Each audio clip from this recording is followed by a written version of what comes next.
My Lords, it's a great pleasure to take part in this debate, and I thank the Noble Lord, Lord Ben-Cathra, for initiating it. I think it has been very useful, and I truly appreciate the passion with which he desires to see public engagement with an understanding of this bill, and I very much appreciate that. But a number of Noble Lords have said we need this bill to be both precise and intelligible. And when we draw on the legal side of things, I'm very much influenced, as I often am, by the Noble Lord, Lord Hope of Craighead, who suggested that in legal terms, nature would not achieve what biodiversity would. I'm going to bring a biological consideration, that being my intellectual foundation to this, and perhaps complicate this further by pointing out that where we sit right now at this very moment is, in one definition, part of nature. We are human animals. The rest of the species on this planet of animals are non-human animals. This is something we created. This is an ecosystem we've created. However, I'm not going to go too far down that road because I fear that may be a debate more fit for the Bishop's Bar when it reopens than this chamber today. But I do want to raise the issue that I think the Noble Lord's amendment does bring to the fore, which is the definition of biodiversity, and specifically seek to explore further what the government's understanding of biodiversity is.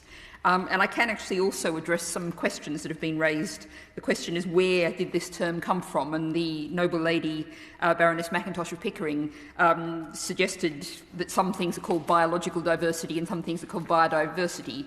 Well, this term was actually coined in 1985, and it's a contraction of biological diversity is made biodiversity. So without being a lawyer, I don't think there's a legal contradiction between using those two terms interchangeably. But what I think is not always sufficiently understood is that biodiversity is not just having lots of species. There's sometimes a feeling is like we're protecting biodiversity, there's this really rare moth, and there's 3 reserves that we're saving this really rare moth on, so that's all right, so we're saving biodiversity. But actually, if we look at what biodiversity is in a much broader sense, it actually starts at the level of genes. If you look at a magnificent, enormous murmuration of starlings, should you still be lucky enough to have such a thing, or indeed a wonderful flock of sparrows, ditto, then what you're seeing is, you can't see it, but in the depths there is a great genetic diversity, something that keeps that species healthy. And if you get population numbers down to a tiny level, you've lost a very important part of biodiversity, and you've lost the interchange of genes if you have a series of isolated populations. So it's really important to have the species, to have the genes, but it's also complete ecosystems.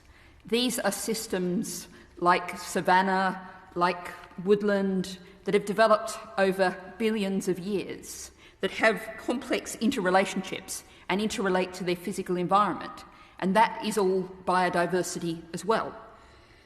This is what has made the Earth habitable over billions of years.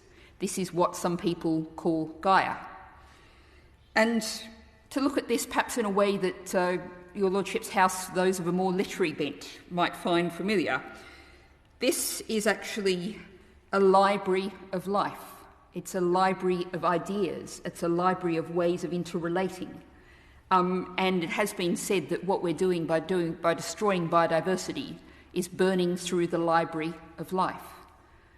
So I would really like to see, perhaps in his answer or perhaps later in writing, I think we need to hear from the government a lot more about what their understanding of protecting biodiversity means, and to make sure that the target for biodiversity, assuming the bill goes through in its current form, really addresses the very different levels, the different ways in which we need to understand biodiversity, and that it doesn't end up boiling down to, well, we've got 3 reserves for this rare moth and that'll do.